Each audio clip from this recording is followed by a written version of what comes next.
What up, everybody? Good morning. Welcome to Philly with Jon Marks. As always, presented by BetParks. Eagles still 3-point favorites at the Giants on Sunday. How about your Flyers? Minus 114 tonight at the Seattle Kraken. What's Kraken? Kraken? Yeah, Flyers and Kraken tonight. Lot to talk about today. Big show. Good morning, everybody that is watching live on YouTube. All of our chatters. What's up, chatters? We need your help today. A little bit later on in the program, Larry Andersen. Well, Larry Andersen. What are your shallow thoughts, Larry? Larry did, when he was done his coaching career, he was a minor league coach with the Phillies, he was a pitching coach in Reading, and he decided, like, hey, this isn't for me. He started doing the broadcasting stuff. He did actually TV with Harry before he moved to the radio full-time with Scott Fransky, but he used to have Shallow Thoughts with Larry Andersen. It was kind of like a segment that they would have every beginning of every inning. I forget what it was. And Harry would say, hey, Larry, have any shallow thoughts? And then Larry would do his thing. He joins us at 8:40 today, and I'm really looking forward to having him on. Larry's great. Larry also is very honest. So even though he is a Philly, and he works for the Phillies, and he does their radio broadcast with Scott Fransky, he also is very honest. And a lot of times when I worked at WIP, I had him on as a weekly guest every Wednesday the whole time that I was working with him. So I had Larry on for 7 years. And when things get bad, Larry's like a fan almost. He takes the losses as even harder than some of the fans being a former player. So a lot of times you almost try to protect Larry from Larry because he's not going to hold back in what he says. And you're the flagship radio station and he's on there saying these things. And it's like, oh man, he's going to get in trouble. So I'm sure he was talked to more than a couple times in his years from that. But I'm curious what Larry thinks about this baseball team. If the Phillies are going to run it back, should they make some major moves? What did he think about this collapse? Like, where are we as a franchise right now? Phillies are a good team. They're a playoff team. I'd be shocked if they weren't back in the playoffs next year based on their starting pitching and Dave Dombrowski and their everyday lineup, et cetera. But there's a big difference between being a playoff team and actually cracking the code and winning a World Series. Larry Andersen's coming up at 8:40. Now, the hope that I need, and Tyler, maybe I'll reintroduce this as we get closer to him coming on. I want like 3, 4, or 5 good questions for Larry to ask him at the end of the Ask Larry, #AskLarry. It can be regular life questions. It could be offbeat questions. It can be baseball questions about his career. I always like asking Larry Boa. One time I kind of lucked into a story of Larry Boa and Nolan Ryan. And he talked about how mean Nolan Ryan is on the mound. Like, you get a hit, you better run to first base. You get a home run, you better sprint home because Nolan Ryan will give you a bow tie the next time you're up. So any question for Larry Andersen, we'll play Ask Larry at the end of his segment. So that's coming up here at 8:40. Uncle Jamie's college locks of the week. 2-1 last week. All we do is put winners out on the show, everybody. You should live on the BetParks app. Tyler is like killing it. I've been very successful recently. Uncle Jamie's nailing the college locks of the week. That's coming up later on the show. Let's start with this, though. Confidence in Jalen Hurts right now. Because that's really, we can complain about Nick Sirianni and whose offense is this and everything else and blah, blah, blah, blah, blah, blah, blah. This is going to come down to the quarterback. This is going to come down to how well Jalen Hurts can play this year, this season. It is. And a lot of times, and even when I say this, man, I will get DMs from people that are pissed when I say that we baby Jalen Hurts. And there was a lot of talk going back a couple years. Is he good enough? Is he not good enough? Can he be a good enough passer? Is he a backup?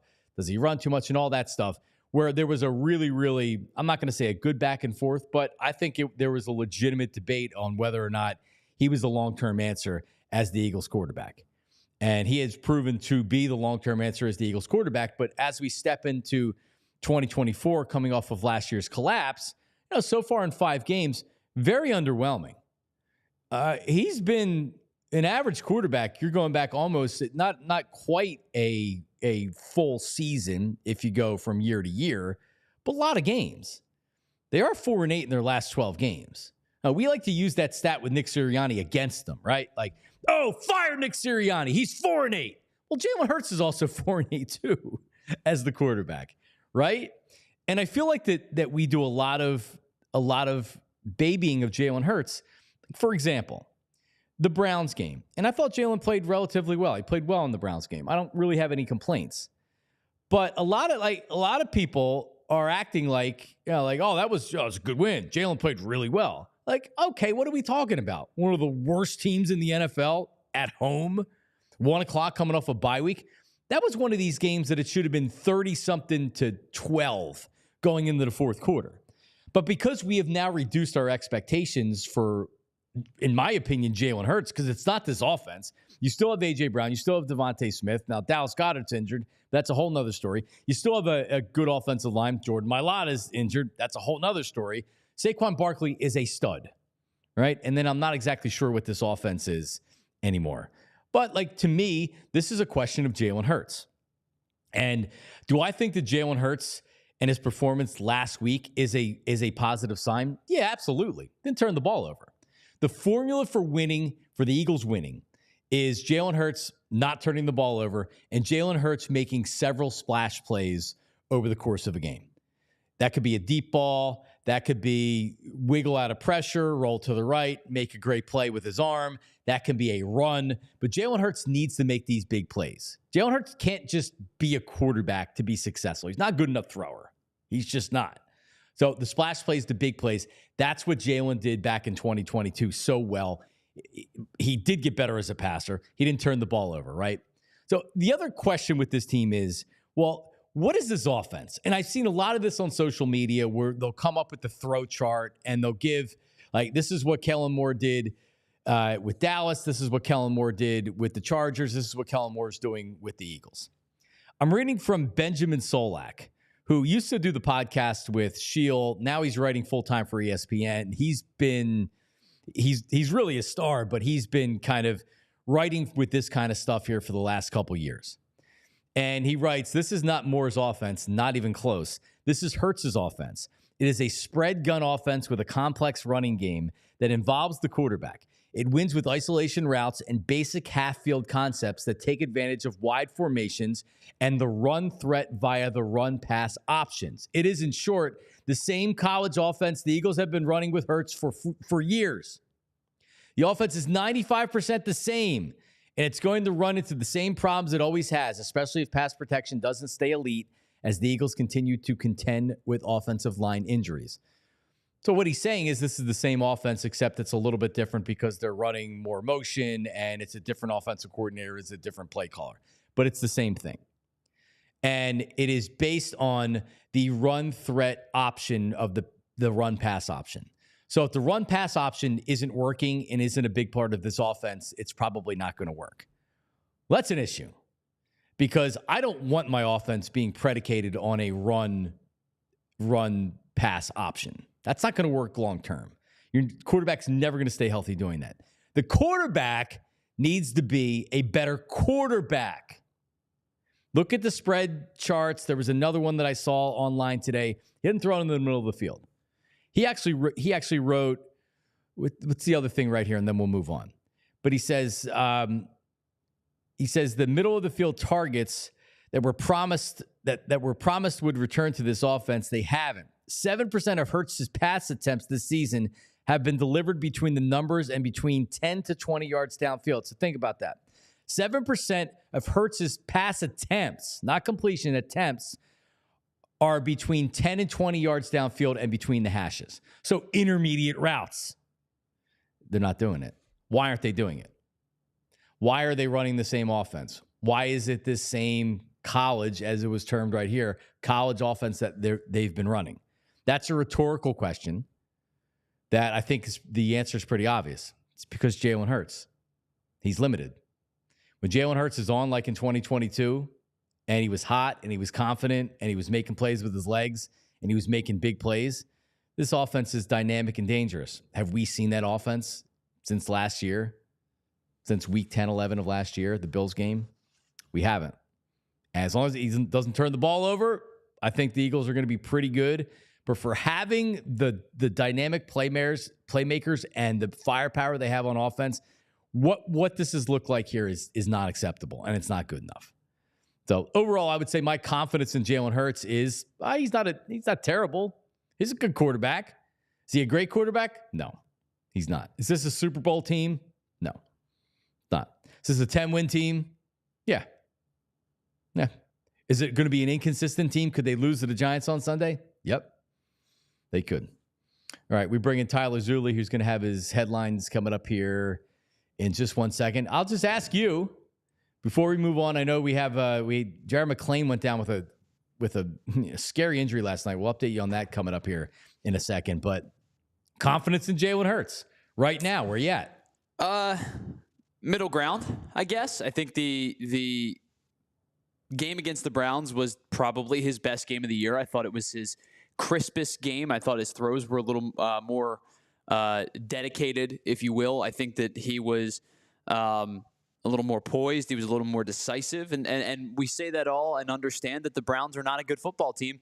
And that game that he played against the Browns probably should be closer to a middle ground game for him as opposed to a ceiling game, right? That's not a floor game because he was mistake-free, threw for 2 touchdowns. He had like a 70 or 65-ish percent, 70% completion percentage. I think it was 16 for 25 on the day or 19 for 25 or something like that.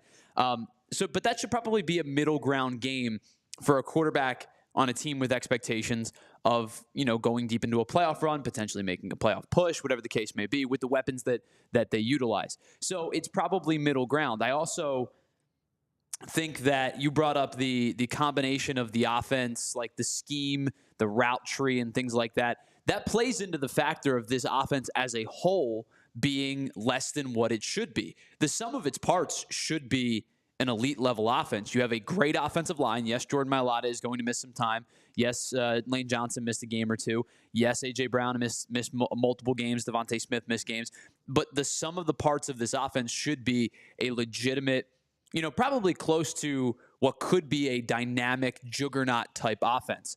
So I believe the quarterback has had limitations on this offense. I also think that the schematics and the play calling has had limitations on this offense. Dinesh Selman puts this out.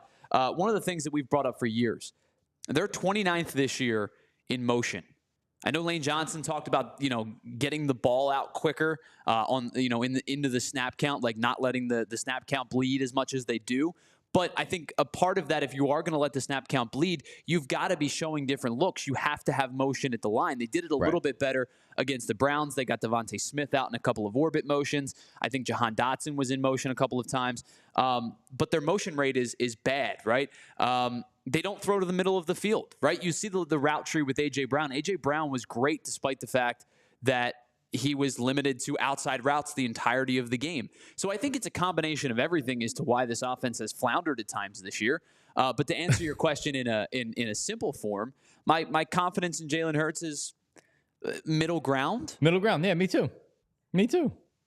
Yeah, I agree with you. Hey, one of the worst teams in the NFL, and they limp to get a win. Yeah, I mean, he played well, but he should play well against that team. And I'm not going to take a good performance away from a quarterback or a player at all, in general, because it's the NFL and it's hard to win in the NFL. However, that game probably should be a baseline, should be an expectation, and then you rise from there. If you're looking at a quarterback who has a huge contract, who is was just a couple years removed from a team going to the Super Bowl, from a guy that you have dynastic ability with the run game. I'm not as staunchly against the RPO like you are. I think it is a massive weapon in this team's offense because it hurts his legs and the fact that Saquon can beat you one-on-one. So I'm not staunchly against it like it seems like you were, but I think it all plays in tandem. Yeah. We have dialed down our expectations of Jalen Hurts. MVP candidates go 16 for 25 with 2 touchdowns, 264 yards. That was a good game. That was a baseline game. It was a good game. It was mistake free. He's got to build on it. We got to get to 300 yard. Like, really? We got to get to 300 yard, 3 touchdown explosive offense. That's what I'm looking for. That's what you pay him that money for, not to manage a game. Yeah, and K-Red brings the point up. He said, unlike his throws, which are not middle ground, they don't utilize the middle of the field at all. Like, that should be something that both the coordinator, the head coach, and the quarterback should be, kind of utilizing together and be like, listen, we can't continue to run stretch to the outside. We have to get something over the middle. Get somebody one-on-one. I understand you might be throwing into some tight windows, and Jalen Hurts' propensity to not want to turn the ball over, which is great. No quarterback should want to turn the ball over, but I think at some point you have to realize you do have to throw the ball into some tight windows at times, selectively, of course, but the unuse of the middle of the field is another problem. Yeah, the tight window thing I don't see happening. Donovan was never a guy that liked to throw to spots or in tight windows. He liked to throw to open receivers, or he liked to throw it long. Isn't that kind of what Jalen does? Right? And Donovan, I mean, you talk about being graded much more harshly than Jalen is. It feels like that Jalen, like, no, he was fine. He was good. He was good. No, I mean, interception wasn't really his fault. Right? Well, I'm getting fatigued with it. If you're comping the critique of those two quarterbacks, you're 100% correct. McNabb had vitriol at times. I don't think that has been the case. Now, I don't know what the reason behind that is, but you're not wrong. Like, McNabb was graded on a different scale than Jalen Hurts seems to be. Sure. Yeah. All right. So listen, we'll get to the headlines coming up here in just 1 second, but let's do this. All right. So let's talk about Bet Parks for a second. I mentioned it earlier. So the Eagles are 3-point favorites up in New York. So if you like the game right now, and I'm looking directly at the Bet Parks app right now, if you like the Eagles in the game and you're like, you know what? No, I'm betting the Eagles in this game. I would wait until see where the number is on Sunday. If it jumps down to 2.5 or drops down to 2.5, which I believe it will, then I would grab it. Because if it goes down to 2, it goes down to 2. But that half point is a good. So if you like the Eagles, I'm not telling you I like the Eagles. If you like the Eagles, wait. Because I don't think that number's going to go up. I just believe it's going to continue to go down. So Eagles -3, and the Kraken tonight. Now I'm not a big hockey prognosticator, but you know what? It's a new year and it's a new me. So I could very easily, you know what? Take the Flyers tonight. I feel good about it. The Flyers -114. They're in Seattle as they start the season on the West Coast, so a lot of people aren't even able to watch our new young shiny object in Michkov. But anyway, BetParks app is so amazing, and it's the only app that I would ever recommend to you. Whether it's pro football, college football, any futures, doing about games, BetParks is the place to go. The one and only sportsbook app I would ever recommend. As I mentioned before, to win the Eastern Conference, Celtics are the favorites, -150. New York +300. Sixers +400. The Bucks at +600. How about that? Bet the Birds plus college football and all the baseball playoffs too. New users, download the BetParks online casino app right now. Check this out. Up to $1,000 casino bonus back in the first 24 hours. If you're down in the first 24 hours. $1,000 casino bonus if you go down in the first 24 hours. So there you go. BetParks.com for all the details. Your casino bonus must be wagered, and you must be 21. And in New Jersey, PA, or Michigan. Gambling problem, call 1-800-GAMBLER. All right, and this is something, you know what? Like, I learned something new all the time. I wish I was involved in this. This sounds great. How about the National Thoroughbred League? That's right. It's coming up on Saturday. This Saturday, October 19th, the National Thoroughbred League at Parks Racing. They're owning the day. A lineup of 5 NTL races and Philadelphia's biggest day of racing outside of the Pennsylvania Derby. The NTL Philadelphia Cup, which is hosted by the Doc, Julius Erving himself, Philadelphia Stallions co-owner. Julius Erving is the co-owner of the Philadelphia Stallions. So what can you expect? They're calling it October Fast. You get it? October Fast. Meet and greets with a dozen Philadelphia sports legends. Check this out. Dr. J. How about B. West, Seth Joyner, Freddie Mitchell, plus many more, and a few New York Giants. If you're a New Yorker. Otis Anderson, Howard Cross, Beasley Reese, before the Eagles and Giants game. Private beer garden with great brews on tap. The NTL music stage with Philly legends and other performers. Best in Philly food offerings. Incredible art demonstrations. Fan fashion show. Dressing your Derby best. So if you normally dress up for the Derby, you're doing that for this as well. And, of course, the most exciting day of racing anywhere. The NTL 10 teams from the Stallions to New York Knights to California Shamrocks facing off in 5 consecutive races with 3 hours of higher stakes, building excitement, cheering sections, and then the big finale. It's like nothing else you've ever seen. Doors open at noon. Races start at 2:30.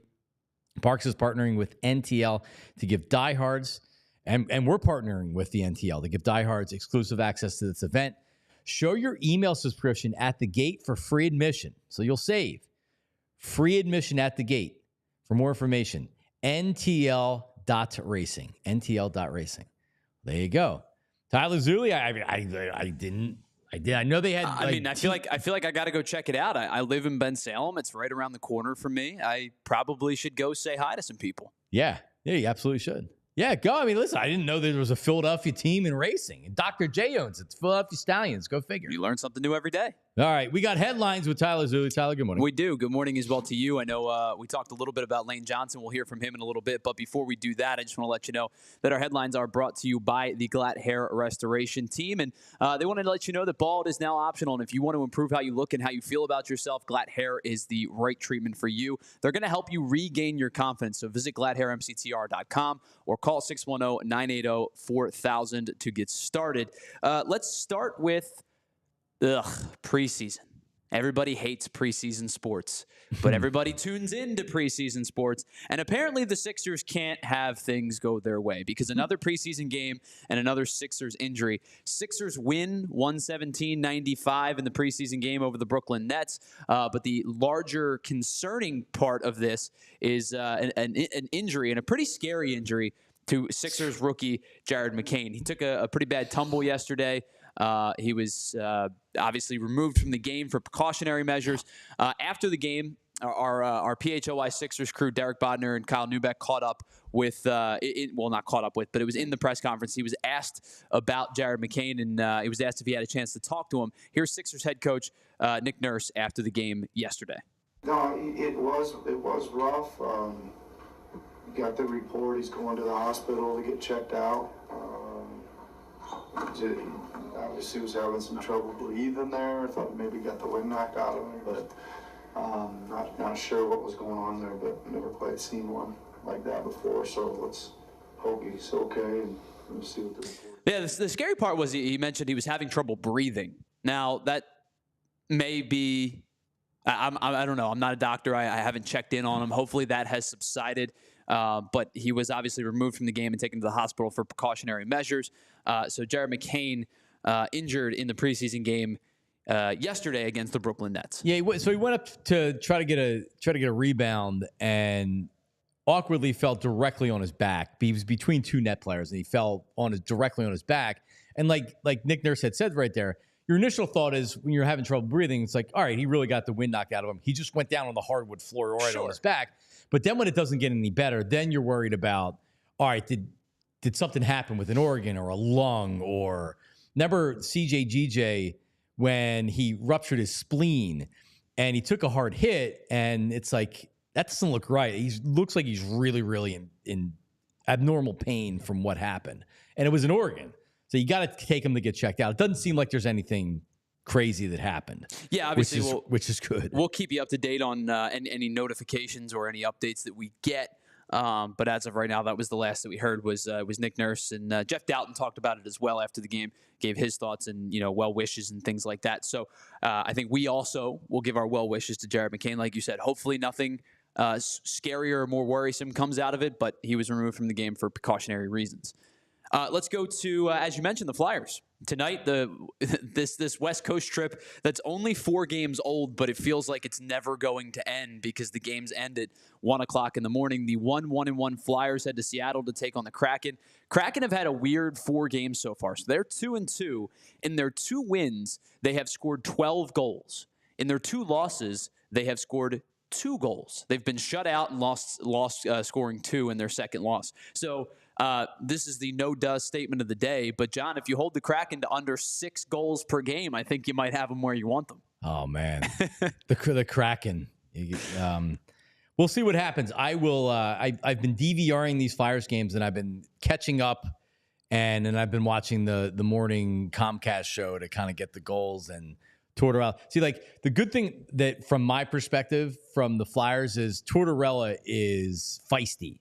And he likes to fight with the press, and he likes to say things, likes to fight with his players sometimes too.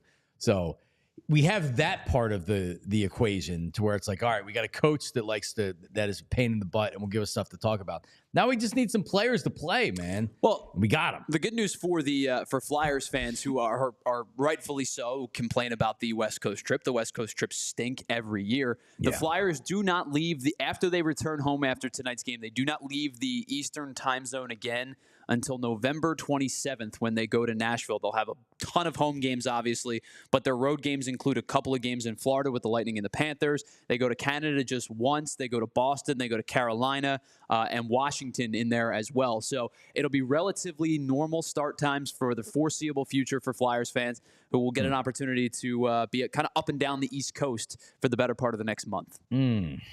All right. Well, there you go. All right. One more thing to get into before we get out of the headlines. The Dodgers take a 2-1 series lead in the NLCS. They blank the New York Mets for the second time in 3 games. The Dodgers win 8-0 in this one. Luis Severino was not particularly sharp, even though he was able to kind of dance out of danger a little bit. Ended up getting into the 5th, but he. The command was shaky at times. He walked 4 in total. The Mets walked 7. I saw a stat that said the Mets have now walked 20 hitters in the first 3 games of the NLCS. See what happens when you don't swing at everything. But the Dodgers win this one 8-0. They're up 2-1 in this best of 7 series. The Yankees and the Guardians back at it tonight. Yeah, the idea of the Dodgers don't have the starting pitching and they're not going to win and they're going to lose. And it seems like maybe it's a little bit overblown right now. You never know how you're going to react. It's like, all right, well, the Mets won. Am I going to root for the Mets or the Dodgers? And I'm like, I'm not rooting for the Mets. And it feels like this is a Dodgers series, which would make me very happy. So honestly. I said yesterday, I think this is going to be 2-2 at the end of this 4 games stretch, just because Quintana's pitching in game 4, and I have an innate amount of confidence in how he's pitched. But you got to score runs, obviously, to win games. The Mets have been shut out 2 of the last 3 games.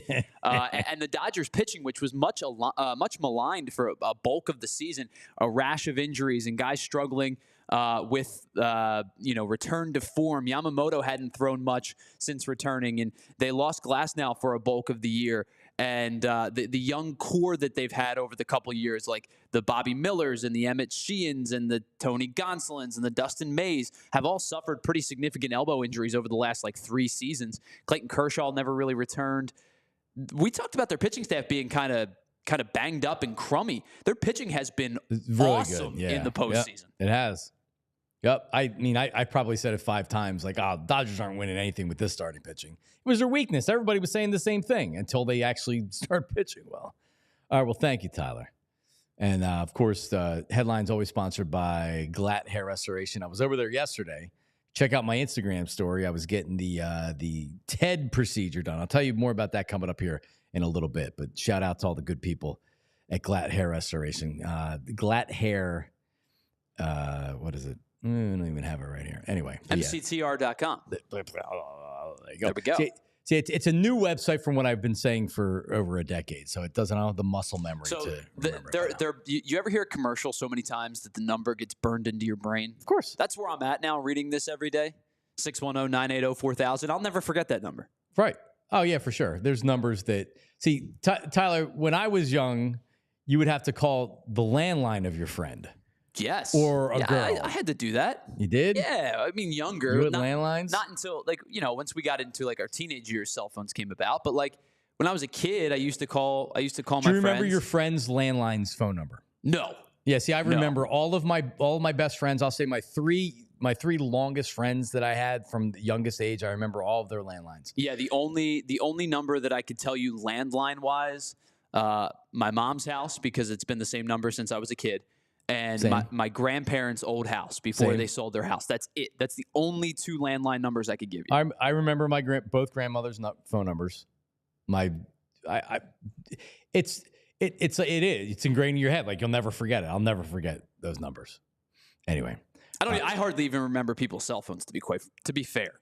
Well, cell phones, you don't need to know anybody's number anymore. Well, I think some of them are important, right? Like, if I got into some trouble and I needed to call my wife, I should know my wife's number. You should know your wife. You should know your my mom. Dad, my mom. Yes, you should know everybody, all of them. Yes, right. correct. Those are the only ones that I remember. I don't need to know. I don't know your number. Okay, I don't know. Yeah, I don't know your number. I hit my phone. I go call Jon Marks, and it does it. Right. Exactly. All right. Well, there you go. All right. So every Thursday, Larry Andersen is going to join us coming up here at about 8:40, less than 10 minutes from now. Every Thursday, I mean, like, we try our best. We know the economy is not great. We're not going to get into political reasons for that, but we're trying to help you out. If you like to wager, you go into the BetParx app. We like to try to help you out. Tyler and I have been red hot with our NFL locks. We decided we needed to get a college expert in here, and we've done that. Uncle Jamie's College Locks of the Week. We talked to Jamie late last night with his picks. Here it is. All right, it's time for Uncle Jamie's College Football Locks of the Week, brought to you by Central City Toyota in the heart of University City. 55 years on Chestnut Street, largest service and parts dealership in the entire city of Philadelphia. An amazing selection of certified vehicles. Their service department's amazing. Check them out online, centralcitytoyota.com. Let's bring on the general manager of Central City Toyota, Uncle Jamie Haberly, who joins us after his debut week, going 2-1 in his college football locks of the week. Uncle Jamie. Uncle, it was a good week. Oklahoma let me down a little bit, but we got some redemption in the afternoon window, so it was a decent day. You had the right read on USC. That was a close game. USC should have won. Yep. Oregon, you had outright. And you called outright on the show. They went outright. What a great game that was. As we step into this week, you got 3 doozies for us. Let's start off at Indiana. The Fighting Matt Rules of Nebraska at Indiana. Nebraska is a 7-point road favorite. I wonder where you're going on this. 7-point road dog. Oh, okay. So Nebraska's a 7-point road dog. Okay. Yeah. So I was going to say that 7-point road favorite's a lot. Yep. So Indiana 6-0 for the first time since Bobby Knight was there in a different sport. So you look at this game. I got the temple inside of me for Matt Rule. I think once again in a big spot. Indiana sees the focus of the nation upon them. They're ranked 16. Nebraska comes in unranked. Nebraska 5-1. I love Nebraska in this game.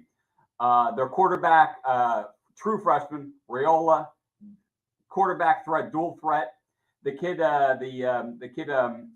from Indiana, fourth senior, 3 times starter in Ohio last year, transferred to Indiana, been doing a great job. But in this game, I see this Nebraska in a big spot. Matt Rule knows how to manage a big spot.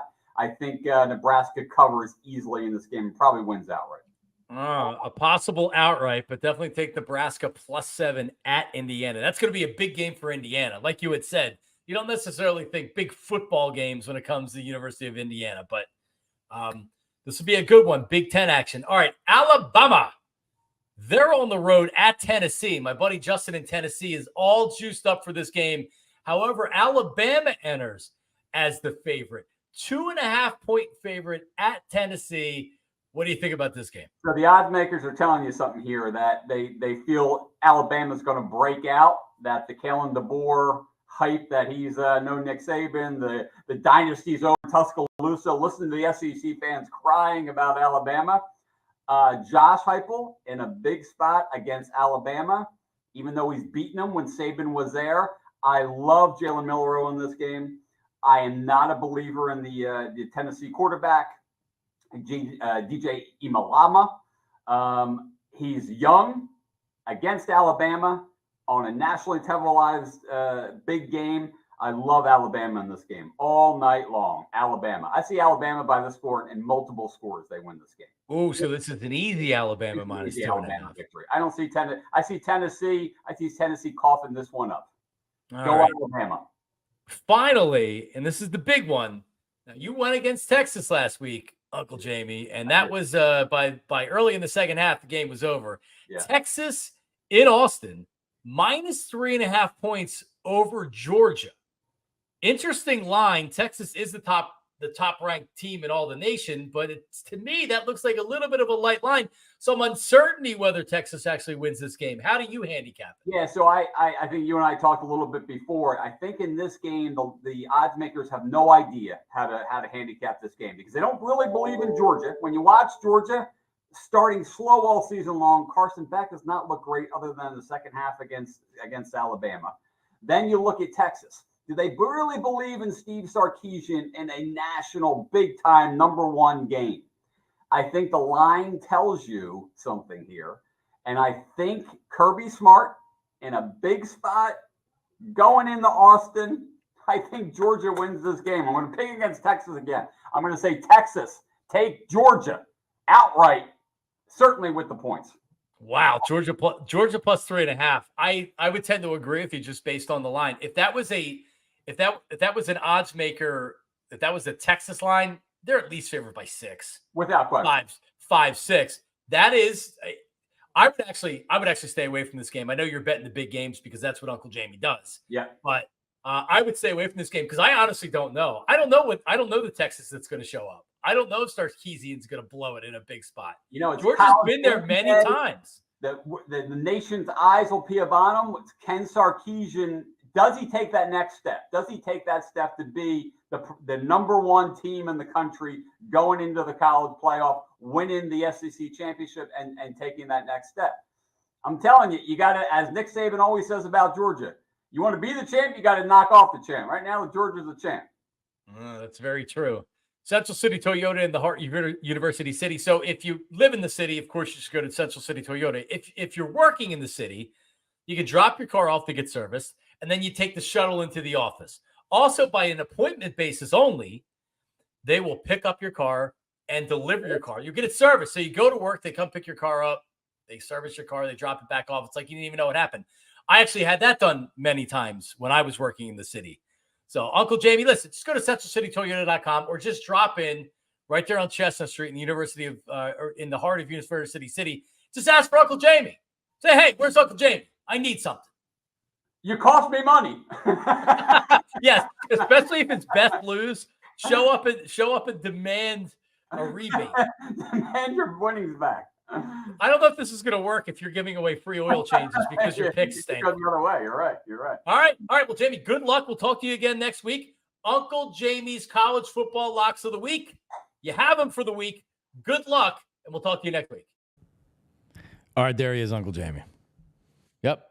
We'll talk about some of these, doing an hour show a day, you like to kind of stretch your legs because I'm a big college football fan, so that gives us a couple minutes to talk college football. But that Georgia-Texas game is very interesting. Very, very interesting. Larry Andersen is connected, I'm told. He's going to join us coming up here in 1 minute. But let's talk about Dr. Glatt Hair Restoration. All right? Glatt Hair Restoration by Morgenstern Medical. Under the direction of renowned plastic surgeon, Dr. Ken Morgenstern. I was there yesterday. I was up talking to my friends of the hair team, over 30 years of experience, each one of them. All they do is hair. That's it. That's all they do. And for good reason. Amazing results. Look at the results. I was talking to my friends up there. They're like, oh, we love the commercials. Love the reads you're doing. I'm like, well, it's easy. Right? When I can just go like this and say, look at my hair, right? So yesterday I had the Alma TED treatment. It's ultrasound waves and an electrostimulation. So it increases your blood flow and stimulates the hair follicles. That's good for hair loss, thinning, and shedding. of your hair. It strengthens your hair follicles as well. It's non-invasive, so there's no needles, there's no pain. It's almost just like this little massager that's going totally painless. It's actually kind of relaxing. And I get that done every year. That's part of like the maintenance part if you're trying to keep your hair.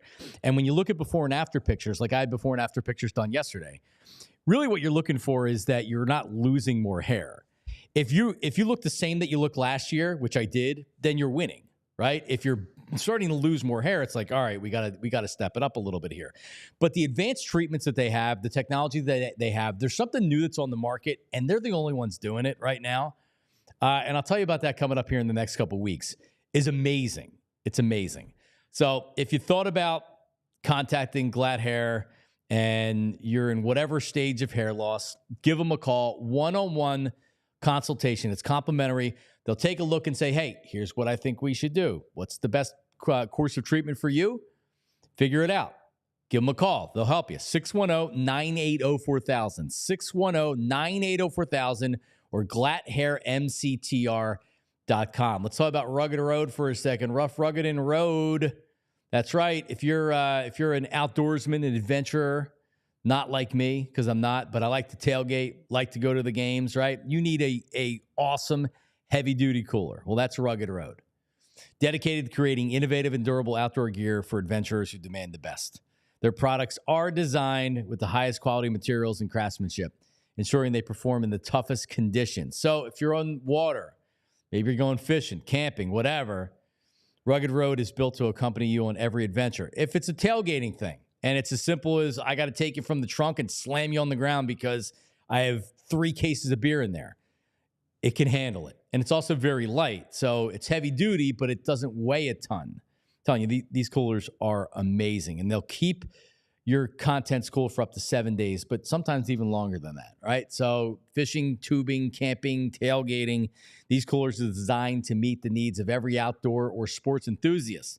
RuggedRoadOutdoors.com. If you use code PHLY, 10% off. RuggedRoadOutdoors.com. Code PHLY for 10% off. So there you go. All right. We were talking Mets and Dodgers earlier. Dodgers up 2-1. And the Mets haven't scored in 2 or 3 games. They didn't have that problem against the Phillies. A lot of walks by the Mets pitching staff. They didn't have those type of problems going up against the Phillies. To discuss that and where should the Phillies go from here is my old buddy, and look at him. Looking great with the goatee, Mr. Larry Andersen. What's up, LA? How you doing? How's everything? So how did this happen? You connected great. You sound great. You look great. I was worried about some type of a technology issue or you wouldn't be able to connect. Congratulations, LA. Thank you. Did I do it? You did it. You look, yeah. You look awesome. How's the health? How you feeling? How's the health? All good. Everything's good. So far, so good. So just moving along. Awesome. I would like your reaction. I heard you after the series ended.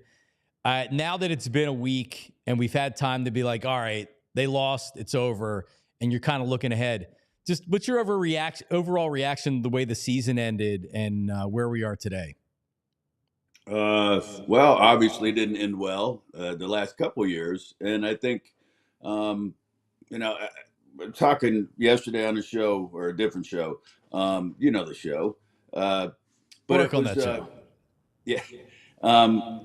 Talking with the guys, my thing is that I think that in 22 fans didn't expect anything and they got to the World Series.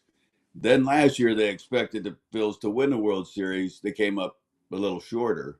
And this year expectations even higher and they came up even shorter. So I think the fans have to forget about trying to win a World Series and pretend like this is not a good team and go from there. I don't want them to have expectations. It seems like if they don't have expectations, this team excels. And I think that the players themselves, one of the big things for me is I just want them to be accountable. And I don't, I go back to 93 and I know a lot of people probably are players anyway are tired of hearing about the 93 team, but it was a beloved team in the city for one reason. or a couple of reasons, but one of them was that they played the game the right way. They went out and they played hard when they played hard off the field, no question, but they crossed those white lines, and man, it was game on, and they did everything right. They were the most unselfish group of players.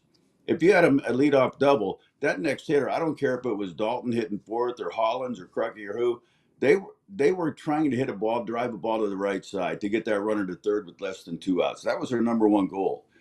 You don't see that anymore. You don't see guys bunting, playing any small ball until you get to the playoffs. Then teams will play small ball. Why they don't do it all year round, I don't know. But I think that the analytics has taken over, and it's dictating so much of what happens in this game. And I was just reading a thing about the Cardinals now. They set out, like one of the things they set out to do was have their minor leagues. Every minor league affiliate of the Cardinals led their league in innings pitched by their starters. And I think that goes a long ways in saying maybe we're starting to swing back to where we're not pitching guys in the minor leagues for 3 and 4 innings and getting them out, or they get in trouble, get them out of there. Don't want to. They got to figure out how to get out of trouble. And I think, the third time through the order. So what if it's a third time through? Let them figure out how to get guys out without having their best stuff in the 6th or 7th inning. But the one thing that you never hear about, to me, as far as pitching goes, you never hear anybody talk about command.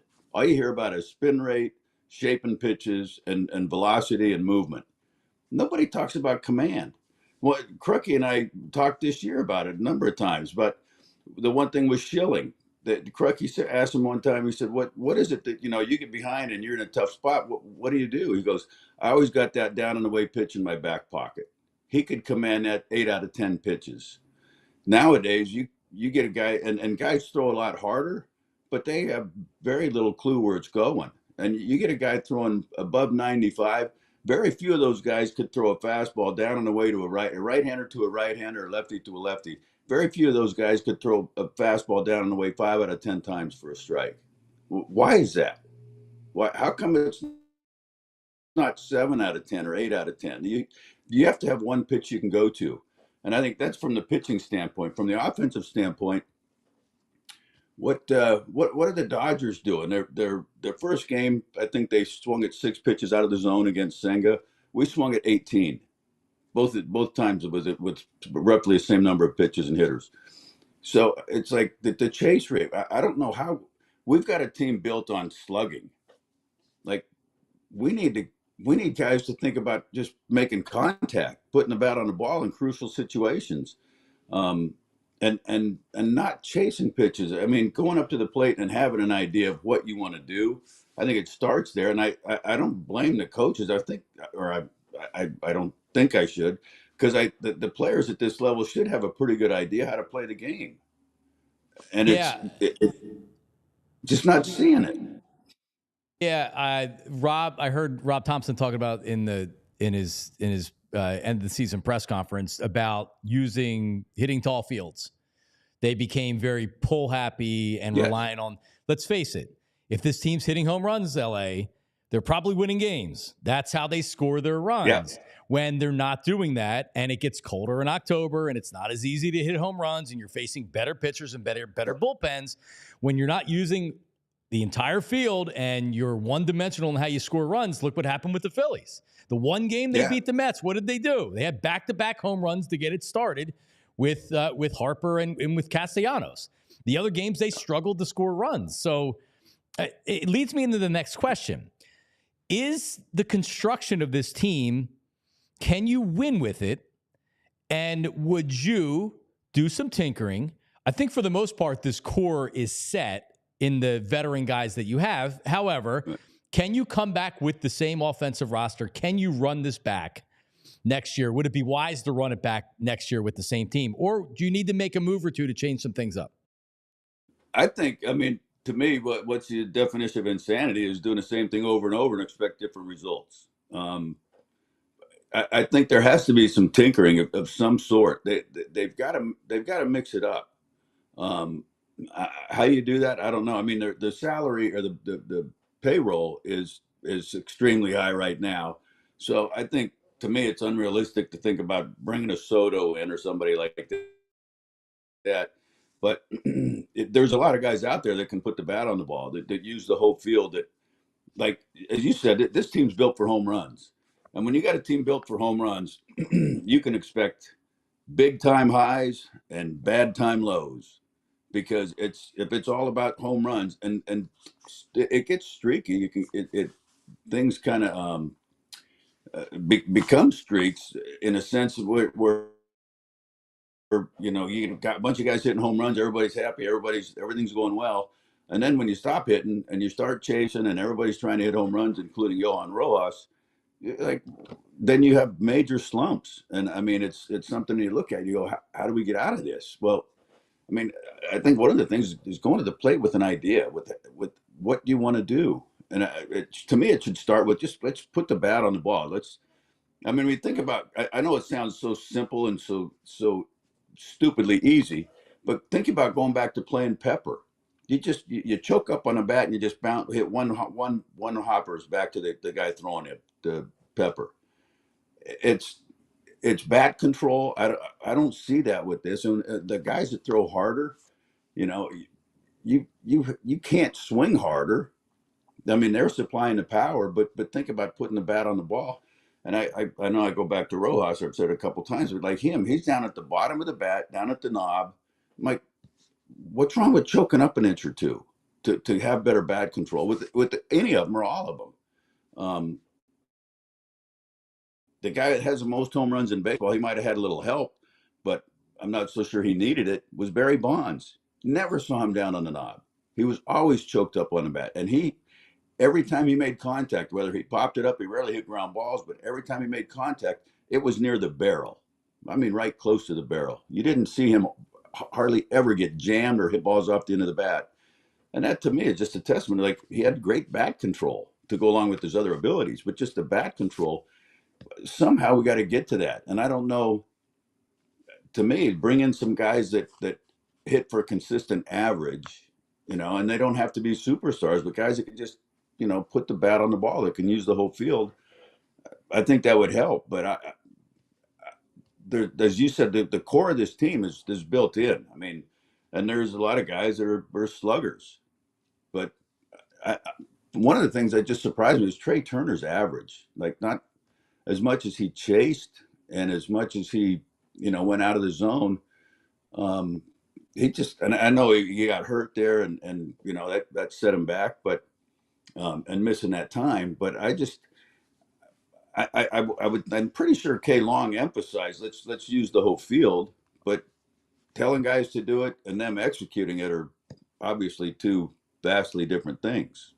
Yep. LA, you mentioned expectations a little earlier. As a ball player, and you had said it, and it actually makes a lot of sense.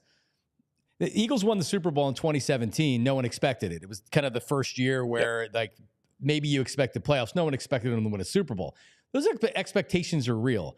As a ball player, what's it like? 93, there was no expectation, at least not from the media or from the outside. What's it like when now you win and there are expectations? Does that change players? How much more difficult is it with the expectations? Well, I think the expectations in 93 were we'd finish last. That's where everybody expected us. So there were expectations. They just weren't very good. But when you have, and I think, the players to this year, they talked about coming in. It's World Series or bust. And I was kind of joking when we're on the road in New York, and they were playing during batting practice for the Phillies. They were playing organ music. It was like you're at a funeral. And I made a comment. It's like win or die. That's what it felt like. But that's what the players put on themselves, and they started that from spring training, saying we're going out to win the World Series, and those expectations are huge. And I think the players believed in it. They believed in it for 2.5, almost 3 months. But I don't know what happened after that. I truly don't. I mean, from the All-Star break on, this was a vastly different team. And you go back to April, May, and June. It's like there's no stopping this team. They're talking about 110 wins, 112. I mean, it was crazy. And then you go back and look in retrospect, and it's like it was strictly only a 500 team, and it wasn't there. The expectations. I think you could feel it in the stands, even in the playoffs, as great as it is. I think the players let the I say there's a difference between a home field advantage and Phillies home field advantage. They let that Phillies home field advantage kind of slide away. It's like, it's I'm not so sure anymore. Is it really a Phillies home advantage, home field advantage? Because they've lost what, 3 of their last 4 games at home in the last 2 years. Yeah. I was watching LA. I was going through the NLCS from last year against the Diamondbacks, and like you had said, when you're hitting home runs, they're the highs. When you're not, that's the lows. Game 1, Schwarber leads off with a home run. Harper hits a home run on his birthday, and then Castellanos in the second inning hits a home run, and the game's pretty much over. The crowd's going crazy. They're playing with a lead, and then look what happens after that. Game 6 and 7. They all they had to do was win one game at home to go to the World Series, and all of a sudden the best home field advantage in all of sports no longer was a home field advantage. We saw it again this year, so it's tough, man. It's tough. They're in a tough spot because they're a good team, but they don't have a lot of flexibility in what they can do. No, there's not. I mean, and I think Dombrowski said it too. He said this, and Thompson both, I think, said this team has the players to win a World Series, but how are you playing when you're going into the playoffs? And I think the Mets have proven how important that is. I think it's almost identical to what the Phils were doing in 22. They're hot at the right time, and there was like you get on that roll, and it's almost like there's no stopping us. I don't think anybody expected the Mets to be where they're at. There were no expectations. They were playing great. They had their gimmicks and their grimace and their pumpkin and that stuff, the OMG. And the Phils they were on that kind of streak too in 22. But when the expectations are there, I think you put more pressure on yourself. You're like, we have to do this, we have to do that. And that's just self-induced pressure. And I think it's hard. You have to go into spring training, or you should go into spring training believing that you're going to the World Series and you're going to win it. There's no sense in going to spring training if you don't come in with that attitude and that mentality. And the Phils had that, but somewhere it got away from them. And I think that's one of the things where I think this team, as good as they are, I would love to see somebody step up. And I'm not in the clubhouse, so I maybe I'm talking a little bit out of school, but from having been there and seeing what it's like when things are going good, somebody needs to step up and be able to confront teammates.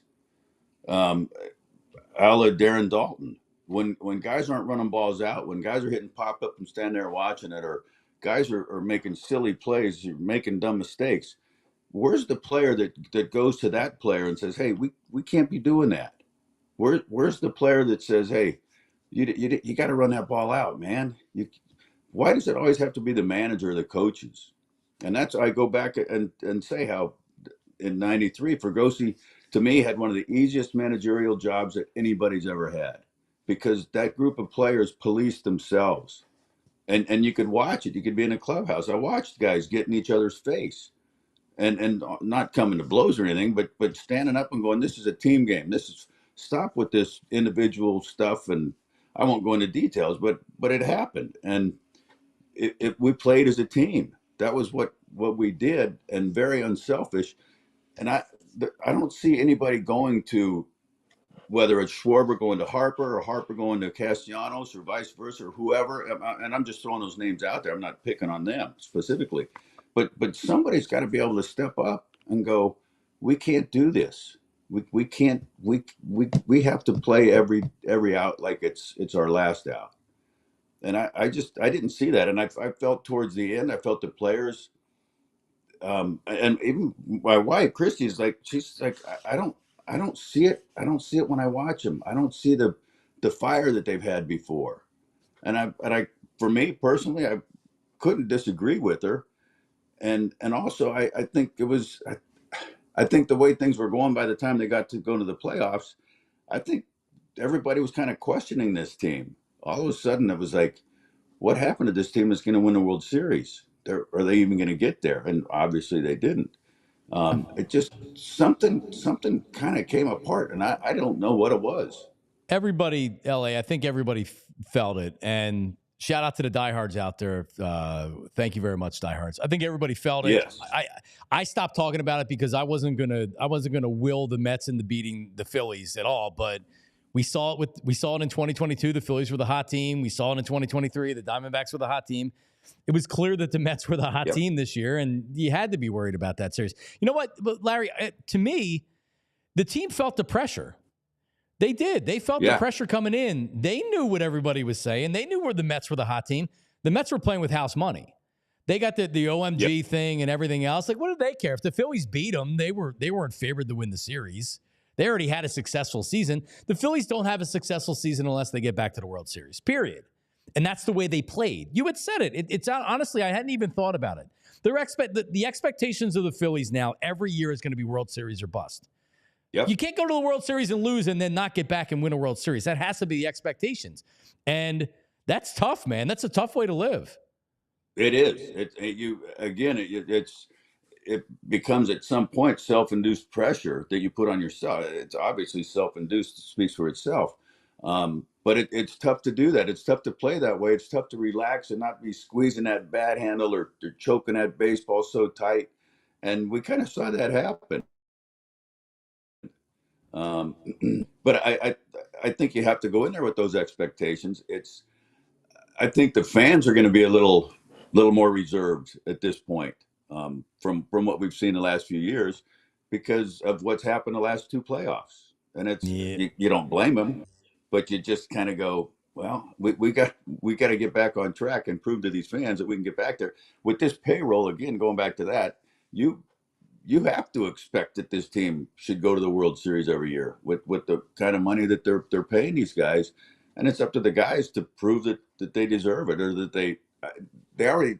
I think when players get big contracts, they've earned it, but they have to, I think, prove it that they're worth it. And that's where they've kind of fallen short here in the last couple of years. Maybe they just need a better clubhouse foil like you, Larry Andersen. The dumping the cups of water, the daycare is not working for me anymore. I remember in 1993, do you remember the Whatever It Takes yearly the video? You had the fake hair, the hair in a can, GLH, great looking hair. Yeah. You sprayed your head with that thing, and you would walk around acting like everything was normal. Yeah, I mean, that was the first time that I could remember in most of my career that I could remember not wearing a hat out to batting practice. I was so proud. The divot was gone. It was all filled in. And then I let Mitch do his thing with the little widow's thing, whatever they call it. Peak, yeah. But it was fun. We had a blast. And this team has a blast too. They enjoy playing together, but I still think changes need to be made. They've got to roll a different look out there. I think for the fans specifically to let them see something different. They're trying this or that. Again, I don't think you can go out there and expect different results with this same team. And whether it's a small tweak or a big tweak, I think it's generally probably going to be a smaller one, but one that I think fans expect to see. LA, thank you. It was great to catch up with you. Hopefully, I'm going to see you down spring training this year. We're trying to get down there. Larry's also very fun down spring training. He does he does a mean Dorf. The Dorf's Golf Bible. He does the Dorf. You're such an idiot. It's so funny. Always a good time. It is. All right, man. Take care. I'll talk to you soon. Sounds good. Thanks, pal. All right, there he is, Larry Andersen. Yeah, Larry is one of the great guys ever. The best. Yeah, I've said this before. I've talked about this plenty. He and Scott together are just a great pair. Yeah, just an awesome pair. Yep, and like two great guys. It's amazing. Like when I thanked Larry for coming on, when he said, "Yeah, of course I'll come on with you," and I'm like, "I really appreciate it." He goes, "Oh, sure, anytime." It's the exact same things Fransky said to me. I'm like, "Scott, thanks for coming on. Anytime." It's like, all right, I'm not going to obviously do it anytime because I'm not greedy, but it's like, yeah, but it's appreciated for sure. Yeah, they're great guys. Do you know what Dorf's Golf Bible is? No, I don't. I've never heard that story before. Well, it's Tim Conway. He was Tim Conway's a comedian. Okay. Who did this? Just Google it. Who did this character Dorf, and it was like a VHS tape thing that you would see during Sports Center or something like that. Dorf's Golf Bible. It was a comedy video where he would play golf on his knees and he would have feet on his knees. So he looked like he was like this So Larry at spring training, some event that is it an event for all the advertisers? So Larry is doing Dorf, and he's got his shoes off, and he's got his knees, and it looks so real. And it was just like Larry is so funny and such a good time. But yeah, Dorf's Golf Bible is terrible, by the way. It was not funny, but it's a shout from the 90s. All right, we will be back tomorrow. Big Football Friday show, as we'll get you ready for the Eagles and the Giants, and we'll do a lot of all the other stuff that we do as well. Shout out to everybody watching on YouTube. Make sure you hit that subscribe button. Make sure you're hitting the like and you're putting comments in there. And if you're listening on podcast, Tyler gets it up every day about 9 o'clock. If you're listening on the podcast, just, give us a subscribe or a follow, or we appreciate 5-star reviews if you like the podcast. And we'll talk to everybody tomorrow live at 8 a.m. See you. We all silly like the mayor.